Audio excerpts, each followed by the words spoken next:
નમસ્કાર, મંતવ્ય ન્યૂઝમાં આપનું સ્વાગત છે અને હું છું આપની સાથે હિરલ। નજર કરીએ મહત્વના સમાચારો પર તો આવતીકાલે વડાપ્રધાન નરેન્દ્ર મોદીનો મન કી બાત કાર્યક્રમ યોજાશે। તો આવતીકાલે વડાપ્રધાન મોદીનો મન કી બાત કાર્યક્રમ દેશવાસીઓ પાસેથી આવેલ વિવિધ સૂચનો અંગે ચર્ચા કરશે। પરિસંવાદ 25 ઓગસ્ટ સવારે 11 કલાકે દેશવાસીઓ સાથે તેઓ જોડાશે। દેશવાસીઓ પાસેથી આવેલ વિવિધ સૂચનો અંગે चर्चा परिसंवाद करशे। तो 25 ऑगस्ट सवारे 11 कलाके देशवासियों साथे वडाप्रधान जोड़ाशे। तो आवतीकाले वडाप्रधान नरेंद्र मोदीनो मन की बात कार्यक्रम योजाशे। त्यारे देशवासियों पासेथी आवेल विविध सूचनो अंगे वडाप्रधान मोदी चर्चा परिसंवाद करशे। 25 ऑगस्ट सवारे 11 कलाके देशवासियों साथे पीएम मोदी जोड़ाशे। देशवासियों पासेथी आवेल विविध सूचनो अंगे चर्चा परिसंवाद करशे। तो 25 ऑगस्ट सवारे 11 कलाके देशवासियों साथे वडाप्रधान नरेंद्र मोदी जोड़ाशे। तो आवतीकाले मन की बात कार्यक्रम आवतीकाले वडाप्रधान नरेंद्र मोदीनो मन की बात कार्यक्रम योजाशे। देशवासियों पासेथी आवेल विविध सूचनो अंगे चर्चा परिसंवाद करवामां आवशे। 25 ऑगस्ट सवारे 11 कलाके देशवासियों साथे वडाप्रधान मोदी जोड़ाशे।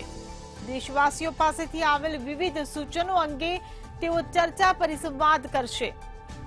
तो 25 ऑगस्ट सवारे 11 कलाके देशवासियों साथे तेओ जोड़ाशे।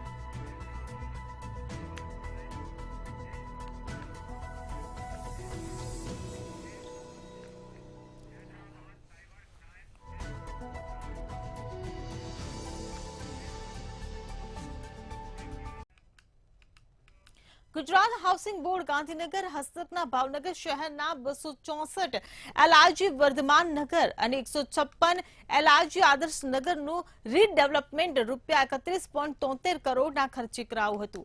માર્ગ અને મકાન વિભાગના કામો સહિત કુલ 30 પ્રકલ્પોનું રૂપિયા 310.05 કરોડના કામોનું લોકાર્પણ અને ખાતમુહૂર્ત કરવામાં આવ્યું હતું। અલંગમાં શિપ रिसाइकलिंग इंडस्ट्रीज एसोसिएशन द्वारा मुख्यमंत्री भूपेन्द्र पटेलનું અભિવાદન અને સન્માન કરવામાં આવ્યું હતું। આ કાર્યક્રમમાં કેન્દ્રીય અન્ન અને નાગરિક પુરવઠા રાજ્યમંત્રી, મેયર, ધારાસભ્યો જેવા અનેક આગેવાનો તેમજ શહેરના અગ્રણી નાગરિકો ખાસ ઉપસ્થિત રહ્યા હતા। गुजरात हाउसिंग बोर्ड द्वारा आयोजित 1472 आवासोना लोकार्पण અને ડ્રો તથા 420 રીડેવલપમેન્ટ થયેલ આવાસોના 420 રીડેવલપમેન્ટનો ડ્રો છે અને 310 કરોડના કોર્પોરેશનના કામોના લોકાર્પણ। રાજકોટનો લોકમેળો ખુલ્લો મૂકવામાં આવ્યો છે। કૃષિ મંત્રી રાઘવજી પટેલના હસ્તે લોકમેળો ખુલ્લો મૂકવામાં આવ્યો હતો। પૂર્વ મુખ્યમંત્રી વિજય રૂપાણી, મંત્રી ભાનુ બાબરિયા સહિતના લોકો ઉપસ્થિત રહ્યા હતા। જ્યારે ઇતિહાસમાં પ્રથમ વખત લોકમેળો યાંત્રિક રાઇડ વગર જ ખુલ્લો મુકાયો છે। એસઓપીનું પાલન ન થતા યાંત્રિક રાઇડ એક પણ શરૂ ન થઈ।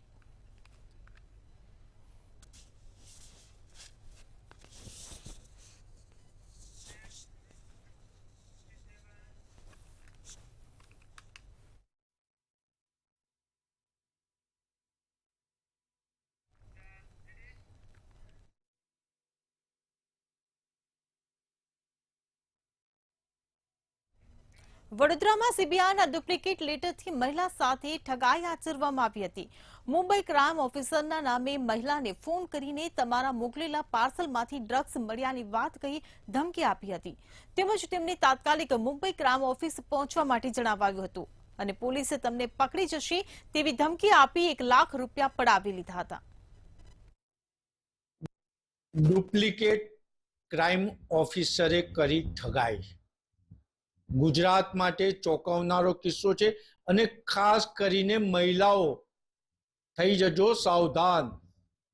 Duplicate PMO, duplicate CMO, duplicate मामलतदार कचेरी अने हवे duplicate crime officer Mumbai video call करी अने महिला साथे 1 लाख रूपियानी ठगाई करी छे।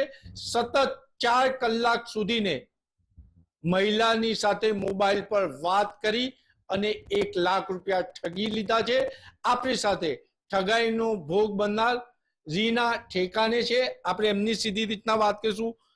બેન, તમારી સાથે શું બન્યું અને જે તમારી સાથે વાત કરતા હતા એ એમની ओळख શું આપતા હતા? मेरे को सुबह एक्चुअली में मॉर्निंग में कॉल आया था फेडेक्स कुरियर से, ब्लैंक कॉल ही था। तो मैंने पूछा कि क्या है, तो बोले आपने एक बॉम्बे से लेके थाईलैंड में पार्सल भेजा है और वो पार्सल इलीगल है। उसके अंदर 15% MDMA है, एक लैपटॉप है, 4 किलो कपड़े हैं, 3 पासपोर्ट हैं, 5 सिम कार्ड है। ये सब इलीगल एक्टिविटी आपके द्वारा आपके आधार कार्ड को ट्रेस करके भेजा गया है, तो ये आप है क्या? मैंने बोला पहली तो ये बात है कि मैं यहाँ रहती नहीं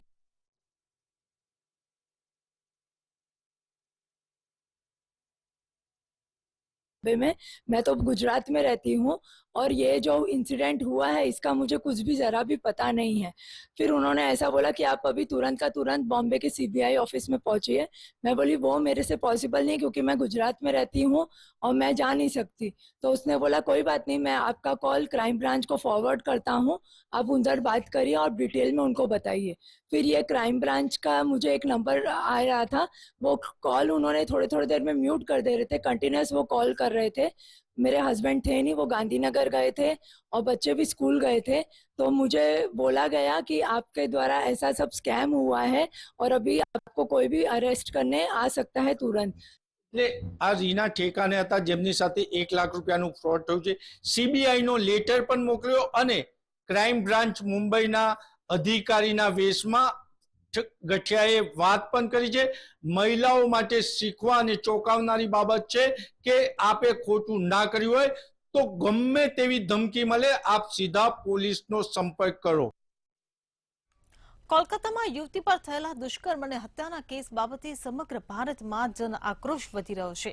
ત્યારે અમદાવાદના એલિસબ્રિજ વિસ્તારમાં આવેલી MP પટેલ રાષ્ટ્રભાષા કોલેજ દ્વારા ન્યાયની માંગણી સાથે લોક જાગૃતિ રેલીનું આયોજન કરવામાં આવ્યું હતું, જેમાં કોલેજના પ્રિન્સિપાલ અશોક પટેલની સાથે પ્રોફેસર્સ અને કોલેજના વિદ્યાર્થીઓ મોટી સંખ્યામાં રેલીમાં જોડાયા હતા. કોલેજના પટાંગણથી શરૂ થયેલી આ રેલી ગુજરાત કોલેજ રોડ થઈ ટાઉન હોલ થઈ JCCI થી વળી મીઠાખડી સર્કલથી પસાર થઈ પરત કોલેજ પટાંગણ ખાતે પૂર્ણ કરાઈ હતી.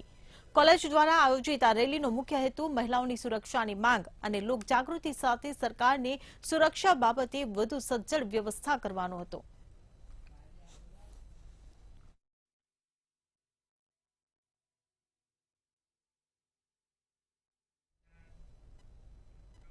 જૂનાગઢના વંથલી ટોલ બબાલનો મામલો સામે આવ્યો હતો. વંથલી ગાદોઈ ટોલનાકા પર બબાલ થઈ હતી, ત્યારે માથાકૂટ કરનાર સસ્પેન્ડ PI ભોજાણી ભાગેડુ જાહેર કર્યા હતા. વંથલી કોર્ટ દ્વારા વોરંટ જારી કરાયું છે, તેમજ રાજ્યભરના પોલીસ સ્ટેશનને આ સમગ્ર મામલે જાણ કરી દેવામાં આવી હતી.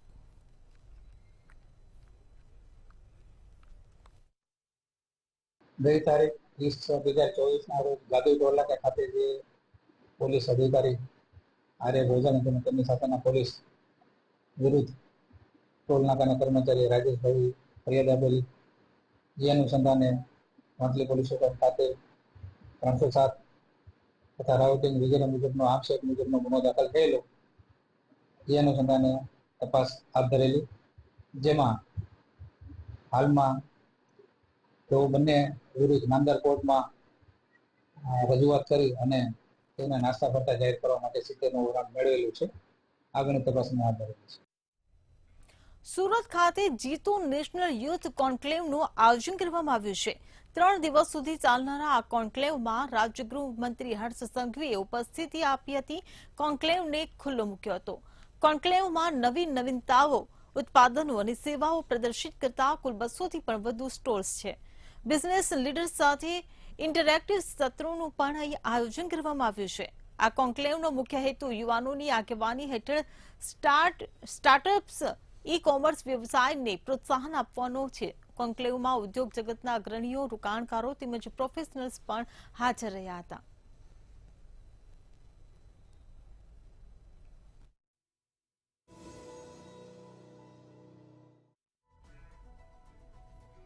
જૂનાગઢના માળિયા હાટીનામાં એક સિંહણ અને 2 બચ્ચા મળી કુલ 3 સિંહના મોતના આરોપી અજીત ડોડિયામની પોલીસે ધરપકડ કરી હતી, જેમાં જૂનાગઢ વન વિભાગ દ્વારા અલગ અલગ ટીમો બનાવી 400 જેટલી વાડીઓ અને ખેતરોને ચેક કરવામાં આવ્યા હતા, જેમાં પ્રાથમિક દૃષ્ટિએ સિંહનું કુદરતી મૃત્યુ નહીં પણ તેમને વીજ શોકથી મોત થયું હોવાનું ખુલ્યું હતું।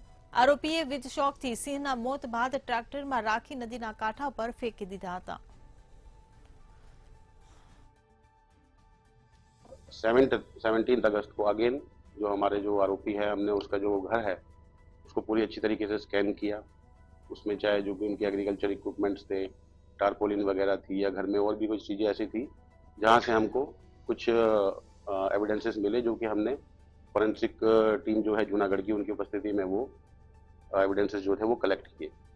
उसके बाद में जब हम लोगों को थोड़ा असर्टेन हो गया, उसके बाद में further then on 18th we have interrogated और हम अरेस्ट के लिए हमने प्रोसीड किया। જામનગરમાં પવનચક્કી વિસ્તારમાં રહેતા જગદીશ પરમારની 1.5 કિલો ગાંજા સાથે ધરપકડ કરવામાં આવી હતી।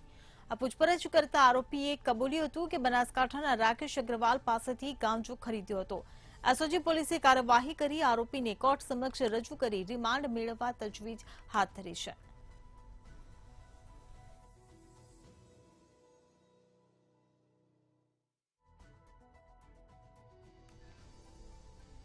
જામનગરમાં પ્રદર્શન મેદાન ખાતે શ્રાવણી લોકમેળાનું આયોજન કરવામાં આવ્યું છે, ત્યારે આ લોકમેળામાં નાસ્તાના સ્ટોલ ધારકોને ત્યાં ફૂડ વિભાગ દ્વારા ચેકિંગ હાથ ધરવામાં આવ્યું છે।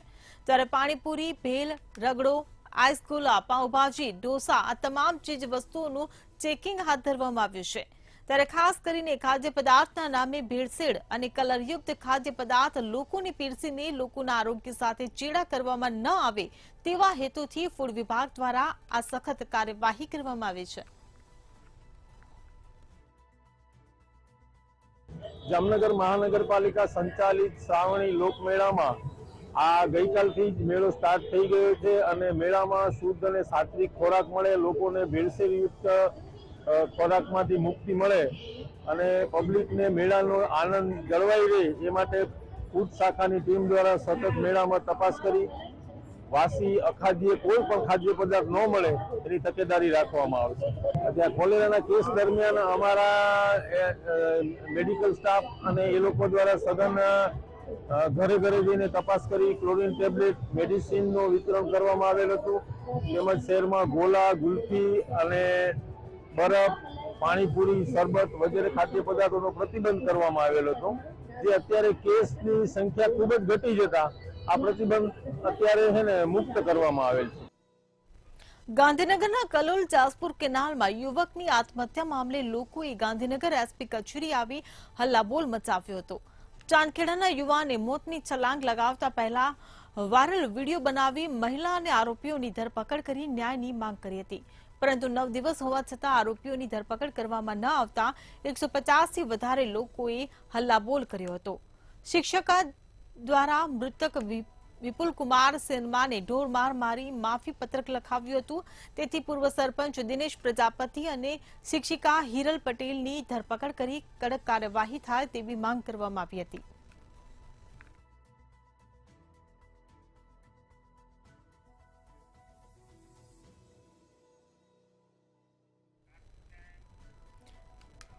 અમદાવાદના લો ગાર્ડન પાસે પાથરણાવાળા અને કર્મચારીઓ વચ્ચે મારામારી થઈ હોવાનો વિડીયો વાયરલ થયો હતો। દબાણ ખાતાના કર્મચારીઓ દ્વારા પાથરણાવાળા લોકોને માર મારવામાં આવ્યો હોવાના આક્ષેપ કરવામાં આવ્યા છે। દબાણ હટાવવાની કામગીરી દરમિયાન જગ્યા ખાલી કરવા બાબતે રકઝક થતા કર્મચારીઓ પાથરણાવાળાને મારતા હોવાનો વિડીયો સામે આવ્યો છે।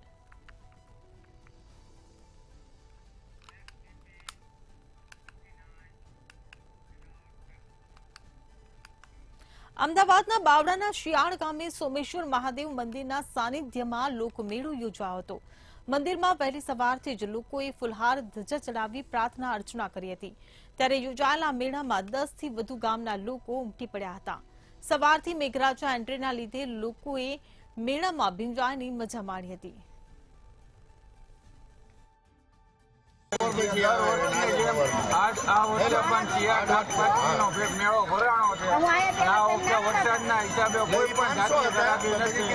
પબ્લિક મેળો કરવા આવી નથી અને બધાને બહુ નુકસાની થયું છે. આ વખતે મેળો આ વખતે ભરાણો જ નથી, કોઈ પબ્લિક જ નથી વરસાદના કારણે.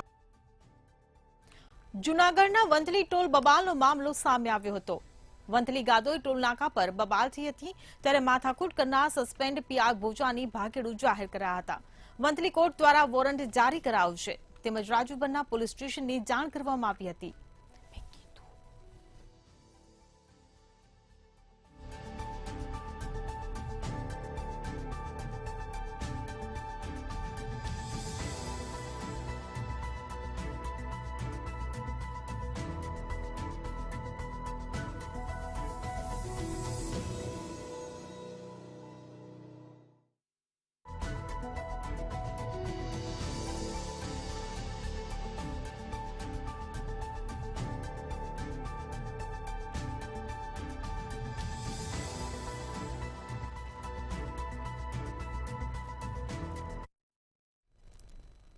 જૂનાગઢમાં મ્યુઝિયમનો સ્લેબ ધરાશાયી થયો હોવાની ઘટના સામે આવી છે. જૂનાગઢથી આ સમાચાર મળી રહ્યા છે. દિવાન ચોકમાં જૂનવાણી મ્યુઝિયમનો સ્લેબ ધરાશાયી થયો છે. મોડી સાંજે ધડાકાભેર સ્લેબ તૂટ્યો હોવાની આ ઘટના સામે આવી છે. તો જૂના મ્યુઝિયમનું બિલ્ડિંગ જર્જરિત હાલતમાં છે ત્યારે સ્લેબ ધરાશાયી થયો છે અને સ્લેબ ધરાશાયી થતા સદનસીબે જાનહાનિ ટળી છે. તો જૂનાગઢથી આ સમાચાર મળી રહ્યા છે. મ્યુઝિયમના ક્યુરેટર અને મનપાના કર્મચારીઓ ઘટના સ્થળે દોડી આવ્યા હતા. તો જર્જરિત બિલ્ડિંગ માટે તાત્કાલિક પગલાં લેવા સ્થાનિકો દ્વારા માંગ કરવામાં આવી છે. ત્યારે મોડી સાંજે ધડાકાભેર સ્લેબ તૂટ્યો હોવાની આ ઘટના સામે આવી છે. જૂના મ્યુઝિયમનું બિલ્ડિંગ જર્જરિત હાલતમાં છે ત્યારે સ્લેબ ધરાશાયી થયો હોવાની આ ઘટના સામે આવી છે. સદનસીબે આ સમગ્ર ઘટનામાં જાનહાનિ ટળી છે. તો મ્યુઝિયમના ક્યુરેટર અને મનપાના કર્મચારીઓ ઘટના સ્થળે દોડી આવ્યા હતા. જૂનાગઢના દિવાન ચોક ખાતે આવેલું જે દરબાર હોલ મ્યુઝિયમ એટલે કે નવાબી શાસન વખતે અહીં નવાબનું શાસન જ્યારે ચાલતું ત્યારે નવાબની આ કચેરી હતી અને આ એક ભવ્ય ઇમારત છે. ભવ્ય ઇમારત છે જે વર્ષોથી ટકેલી છે અને તાજેતરની અંદર આજ રોજ સાંજના 6 કલાકની આસપાસ અંદરના 2 સ્લેબ છે એ ધડાકા સાથે તૂટી પડ્યા છે અને બહુ ગંભીર બાબત છે કે બહુ જૂનું આ કાટમાળ છે. તો ત્યારે આ અંગે તાકીદે તંત્રએ પગલાં લેવા જોઈએ અને અત્યારે એક ખાસ આ ઉલ્લેખનીય બાબત એ છે કે આવતીકાલને સોમવારના દિવસે અહીંથી જે જન્માષ્ટમીનું પ્રોસેસન પસાર થવાનું છે, અહીં 1000 લોકો એકત્રિત થવાના છે ત્યારે એ લોકોના સલામતીની વ્યવસ્થા પણ તંત્રએ તાકીદે કરવી એ જરૂરી છે. અન્યથા જો આ જન્માષ્ટમીના તહેવાર નિમિત્તે કોઈ એવો અકસ્માત સર્જાશે તો ભારે ખાના ખરાબી થઈ શકે એમ છે. તો આ બાબતે પણ યોગ્ય પગલાં લે અને આ એક જે ભવ્ય ઇમારત છે એના માટેની જે ગ્રાન્ટ પાસ થઈ છે તો એનું પણ તાકીદે કામ થાય અને આ એના મૂળ સ્વરૂપની અંદર ફરીથી આવી જાય ને એનું જૂનાગઢના ઘરેણું વધે એ અમારી એક માંગણી છે અને તાકીદ આ અંગેનો યોગ્ય ઉકેલ આવે તે જરૂરી છે. અત્યારે જે અધિકારીઓ આવ્યા હતા મ્યુઝિયમના, શું કીધું એમની સાથે ચર્ચા? એમણે તો એવી વાત કરી છે, કોઈ અમને થોડી ઠોસ જેવી વાત નથી લાગી. એમના જે કન્ઝર્વેટર એવી વાત કરી છે કે અમે પ્રશાસન સાથે ચર્ચા કરીશું. તો પ્રશાસન સાથે ક્યારે ચર્ચા કરશે? એટલે 2 દિવસનો સમય છે આપણી પાસે. તો આ પણ એક બહુ મારી દ્રષ્ટિએ એમની ગંભીર ભૂલ છે. પ્રશાસન સાથે ચર્ચા કરવાનું અત્યારે તહેવારનું વાતાવરણ છે, બધા અધિકારી को लेते हुए हम लोगों ने एक विजिट किया है तो एक पोर्शन है जो वो थोड़ा कोलैप्स हुआ है. कितना कहाँ पे कोलैप्स हुआ? दीवान चौक दरबार हॉल जो म्यूजियम है उसके अंदर का पोर्शन. कौन सी जगह पे पोर्शन आप बता सकते हैं पर्टिकुलर? हाँ, 2-3 गैलरीज को छोड़ करके जो उसके बाद तीसरी या चौथी गैलरी उसमें. मैम खास करके अब क्या एहतियात के तौर पर क्या किया जाए? एहतियात के तौर पे हम लोग डेफिनेटली प्रशासन के साथ बैठेंगे, अपने हेड ऑफिस के साथ बैठेंगे और जो भी तय होता है वो आगे. તો હાલ સમાચારોમાં બસ આટલું જ. વધુ સમાચાર માટે જોતા રહો મંતવ્ય ન્યૂઝ. નમસ્કાર.